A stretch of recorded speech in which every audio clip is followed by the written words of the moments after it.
Okay, so I think the idea behind this is the presenters, what we do is we kind of stimulate some thinking about your project, some overarching ideas about projects in general, and then you take the time immediately after, like, strike while the iron's hot. Because I don't know about you, but I leave something like this, and all of a sudden I'm driving home and I'm like making my grocery list. Today's college football, so I'm thinking about football, which means I'm thinking about, like, potato chips. So today's session, to me, I feel really lucky to be at the front end of this thing, because in the front end of any project, one thing that we want to do is, and I reworded the title of this presentation to make a little bit more sense to me, but we want to clarify what theoretical orientation we're using to conceptualize our project through. And from that clarification, from knowing what, like, we're starting to thinking with our theories, from there we want to start framing our research questions. So research questions should be informed by our theory, and those research questions help us choose our design. Okay, so I'm in the Department of Counseling and Ed Psych. And we have some super go-getter doc students who, like, come in first semester and they're like, kick open your office door and they're like, I want to do a meta-analysis. They have an idea that they want to be a part of certain theories or certain strategies before they see the whole picture. And so one of the things that we're real intentional on doing is, trying to harness and capture that enthusiasm while also saying, like, let's back this up a moment and make sure that what we're doing is informed. Right? So that's what we're going to talk about today. And so these three components, your theoretical orientation, your research questions, and your design, are in the context of, like, a larger project. So a traditional project will have these components attached to it. Right? A lot of these are unhidden. Right? I think most of the time we forget about these top three and we're like, what are my research questions? This is my method, this is my analysis, here's how I reported it, and here's what it means. It means you love it, right? Or it means it should be published in this journal. But we're going to take a second here to really acknowledge these aspects, right? So there's an idea that we teach these almost as a checklist. Like, well, you have to have your ontology, check. You have to have your epistemology, check. Really, you can think of this as like a scaffold, right? And I almost like to think of it as flipped upside down, where at the base of what we do is, our ontology. Like, and really, I think you could get by your whole career and be incredibly successful and not really understand how you believe the way that things are. Like your philosophical underpinning of the way the world is. Is it a realism? Are you critical of realism? Things like this. But that's all, there. So a lot of places that we start with our students as must-haves, and I'm not sure why we do this, but is we typically start with our students at their epistemology. How do we know what we know? How do we go about the process of discovering aspects and features and changes of the things that are most meaningful to us? Right? And so some of these, right, like the most classical, like empiricism, is out of, like, the positivistic paradigm, right? Positivism is like what you think of when you think of, like, lab coats and scientific method. And we've almost wholeheartedly in the social sciences bought into this idea of positivism, that everything can be controlled for and predicted and manipulated, and when we manipulate it to a certain degree, other things will change to a certain degree. And a friend of mine's taking a general psychology class right now, and, like, I saw her notes that she was taking over the scientific methodology chapter, and it's exactly this stuff. Like, we're still teaching this as, like, the basis of understanding. And so when we get behind this idea of positivism, like, I should be having hypotheses, I should be manipulating something, it should be an independent variable, it should be a dependent variable, it doesn't always fit, because, I don't know, who in here is a teacher? Teacher? Knowledge is not always acquired that way, right? I mean, your classrooms. What are some of the things that influence the way your students learn? Go for it. Just give it to me.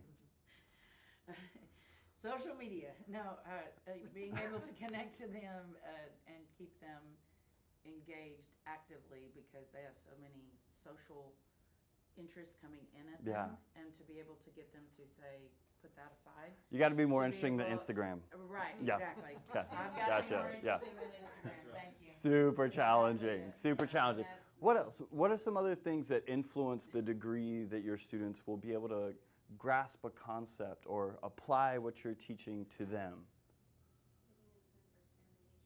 Okay, giving them time to like play with it and make it meaningful to them on a personal level, right? Like what their personal construction of that means to them, right? What else?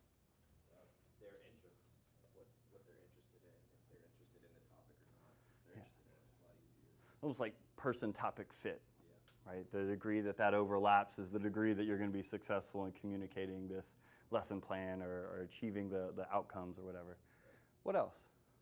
Maybe the context of the content being delivered, Yeah. connection to them, relatability. So what are some things that influence context? First thing, something that comes to mind is like history lessons. So talking about war, but connecting it to a student, what their experience of war is now versus what they think is in the book, or specific figures. Yeah. You know, who here is in the area of the coastal bend that was impacted by Harvey? Like, that's where you live.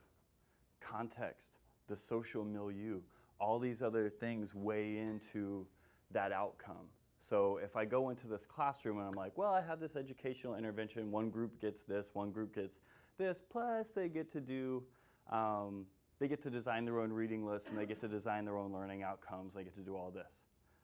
The intervention alone isn't going to be what stimulates change. All these other things going on in their life are going to. And so if we want to know how meaningful that intervention is, giving someone a pre-post Likert type scale might not be the best way to capture that. We may need to do some other things. What would be some other things that we might want to do?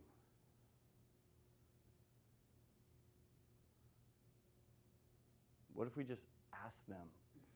Right? Like the simple thing, right? Like for some reason, this is like a suggestion that feels like we shouldn't be saying. Maybe we should just ask our participants about what they think was most meaningful or stuff like that. So we do that. We have to understand, do we think our students, do we think our participants know what they know? Do we know what we know of them through just direct observation and manipulation, through something like positivism? Myself, I kind of lean towards this post-positivism where I believe that that's important. I think that there is something that can be manipulated and measured, but it has to also be clarified through the narrative and shared experiences. I need to triangulate that data. Good morning.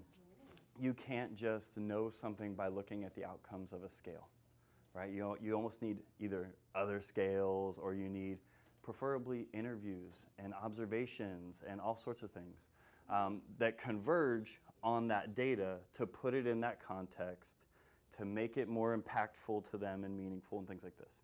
Yeah. So would post-positivism be sort of like mixed method then? It can be. Quantitative and qualitative? Because scientific method, to me is more quantitative than but I don't know if I'm saying if that's correct or not to say. Well, I think some people would agree with that, right? There's a lot of departures from that, but I wouldn't say categorically yes, because you can use many different kind of numerical observations to triangulate and surround your data. If I'm looking at the influences on the effects after some sort of crisis or something like that, I can look at a PTSD scale, I can look at a relationship scale, I can look at post-traumatic growth, I can look at, all sorts of things. I can triangulate just with numbers. I don't need interviews or any other thing like that, right?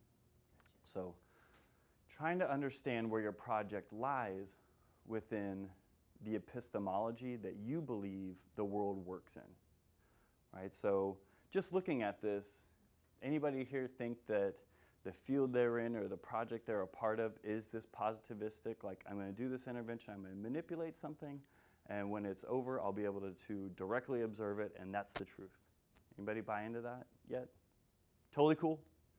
This isn't a moment to dissuade anybody from any of these. Okay?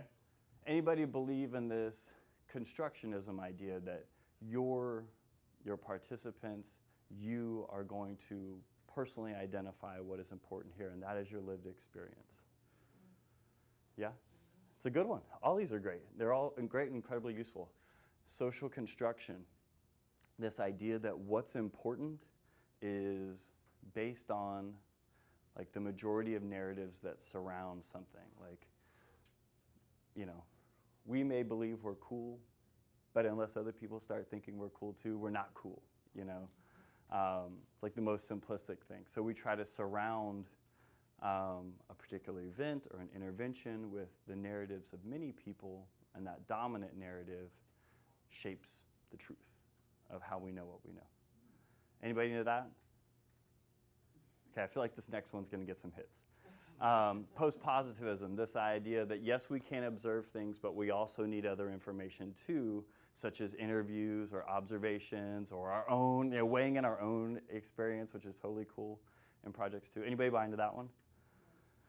Okay, sounds like we got a fan favorite. So once you have this, and this epistemology, the way that we talk to our students about it, this is the lens that you have to view your project through, right? It's the overriding lens that you have to start seeing the world through, right? One thing that I talk to my students about is, you know, we're real big in counseling about evidence-based practice. And people are like, oh, yeah, this intervention, that's evidence-based practice. For who? And how do you know? And under what circumstances? Right? So that's sort of like indicating that we need more data, more feedback, more points to triangulate who this intervention works for. So we go through that lens, and then we make it to our next piece here, where you want to start thinking about your project. Come on in.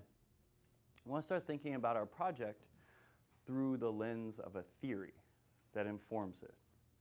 Right? Anybody have a particular theory for their project that they've identified so far? Okay, not a lot of people do. It's okay, especially if you're in the foothills of your project. So these are going to be things like all the theories that you've covered in your textbooks so far that may be informing the project that you're doing in general. Right? A good place to look for these theories is if you have a particular intervention you're doing, what theory is that intervention based on? So I'll give you an example here of my master's thesis, which was from a positivist epistemology. And so here's what I did. I it was really cool because it was social psychology, and you get to be like deceptive and, you know, things like that to your participants. So we were on this campus, and and this is at the time where like Match.com and eHarmony.com were like brand new. Like a lot of people didn't know about them yet. Like they were super fledgling and new. People were like, oh, it's online dating, that's a fad. So wrong, those folks. So we set up an Islander dating service, right? For first-year Islander students who were from out of town to try to like match them up with people who they were compatible with, right? And so we had people come in and fill out personality questionnaires, kind of like you do on Match.com, and, you know, I'm this, you know, I'm an extrovert, I'm social, I like to be at home alone, whatever it was. I mean, they're really kind of describing themselves. And then we had them turn in their personality profiles, and then we sent them back, and we were like, you have been matched. This is your top match. You know, your top match is Sam. Like everybody was Sam. If it was a male or a female, everybody was Sam. It was like our androgynous name. You've been matched with Sam. Sam is, you know, and then basically what we did is we took the evolutionary theory of mating and attraction by David Buss, which said that our compatibility with people is going to be based on complementary degrees of dominance and attractiveness. And that from this evolutionary theory, females would be more interested in more dominant males. And males would be more interested in more attractive women. right? And they would attempt to pursue them more vigorously, more intently than someone who was lesser in those domains. And so we manipulated in these, descriptions of Sam, how attractive Sam was and how dominant Sam was. And what we said is like, hey, this is like personality profiling has like networked you to. This is your top match. All you have to do now is write this like email to Sam and hit him up for, see if they want to go out. But make sure you sell yourself because this is your first impression, right? And so people would craft like these love letters, right? Like, dear Sam, and it was great. Like, and so what we ended up doing is we were asking, our research question was, do varying degrees of attractiveness, and dominance influence how people peacock, right? We expected women to, or females to describe their attractiveness and fecundity characteristics, and we expected men to be totally peacocking and like, I'm so dominant, I'm awesome, and like, nobody eats bigger steaks and drinks more beer than me because it's like college freshmen, right? So they're like, this is like things they're interested in, I don't know. So these were our research questions. They were, the epistemology was the positivism. The theory was David Buss's theory of evolutionary attraction. And the research questions were based on, how will this work out? We had our hypotheses. And then we had our method, right? We did an experimental design. We randomly selected people to be assigned cases, manipulations of these attractiveness and dominance characteristics. And that cued us into, because those were our research questions, we had to choose an experiment. Like we couldn't have done a qualitative study for that. It was actually kind of neat. We sat down and we analyzed these love letters through like, again, this theoretical lens. Like we're basically, doing check marks on dominance, check marks on attractiveness, things like this. And the findings were like incredible because for the most part, they really spoke to that theory. They confirmed a lot of that theory, but there was one case when they didn't. And it seemed like highly attractive, highly dominant women, well, females, were making more of an effort to like capture the affections or the attention of the less dominant, less attractive male. Right? And we were like, this is totally against this theory. Like, this makes no sense from this theory, but it was like kind of provocative and kind of stimulating and things like that. So it was like a unique finding. But, and so that kind of led us to our next piece about methods of data collection. How do we collect our data? And so for us, it was love letters, because we knew that that's how things like Match.com and eHarmony were. Like, basically, you're sending people an email with like your most photoshopped profile pic ever. Like, no wrinkles. I'm almost 40. No wrinkles. Things like this. And then we had to decide, how do we want to represent our data? And so that's the next piece of this. How do we want to either, I say represent, but it's really like represent our data. It's already been presented to us. How do we want to represent what we've already seen? And so, every tradition has its, things that it likes. Anybody here using any sort of qualitative stuff in their dissertation? Yeah? In my mind, nobody is innovating more and more ways to present your data than the qualitative traditions right now. Like, they have really just like departed from, the traditional, here's a handbook for how you do qualitative. Like, almost these folks are trying to say, like, you can't teach what we're doing right now. It can't be in a handbook. You cannot teach it in a class. It can only be lived through. And so you're having things like creative analytic processes. I just read a project where the final product was it wasn't like a results section. They had their participants get together at this mental health clinic, and they basically designed out of their own lived experiences a brochure for that program specifically intended for people who were questioning if they were going to enter the eating disorders treatment program. And so it was from the participants' voices, from their lived experiences, and they made all the themes from their interviews, not the researcher, the participants did. And the final product wasn't a journal article, the final product was a brochure that is currently sitting now in the lobby of this eating disorders clinic, right? Like that was the product of a qualitative study. So there's just so many ways that you can represent your data to people. And, you know, a lot of it is up to you. You'll never, almost like you'll never have more freedom as you do when you're a student if you ever emerge into being like an assistant professor somewhere. You know, because you'll feel that pressure to put into the publication standards, and then, you know, we sort of make tenure, and then it's like, okay, I have a little more freedom or creativity to put my data out in the world in the ways that I want. Social change projects, things like that. So from here, you know, how are you going to report your results, present your data? We come into our conclusions, and I highlight also this idea of non-conclusions.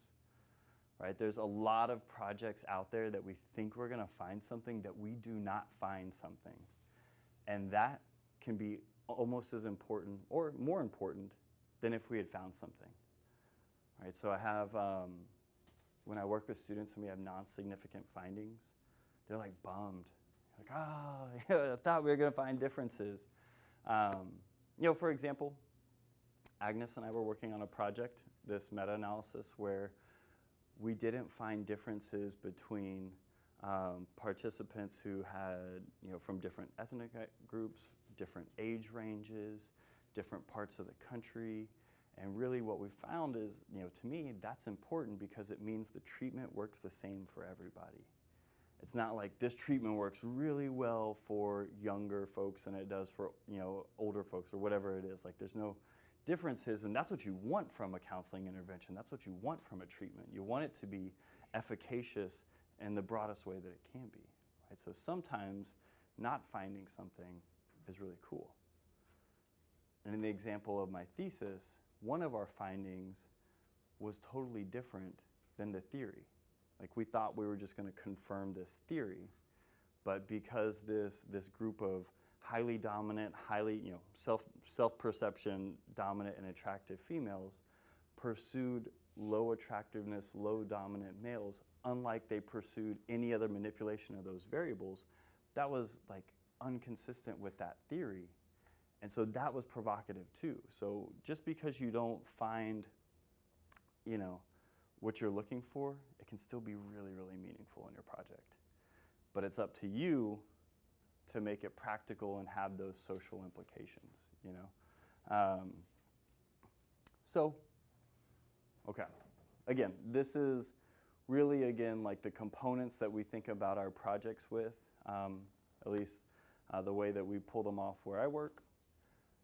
But a better depiction would be to have it flipped, and it's a scaffolded type of situation. There's an article out there called Scaffolding Research Paradigms, something along that lines, by a lady named Lisbeth Burberry.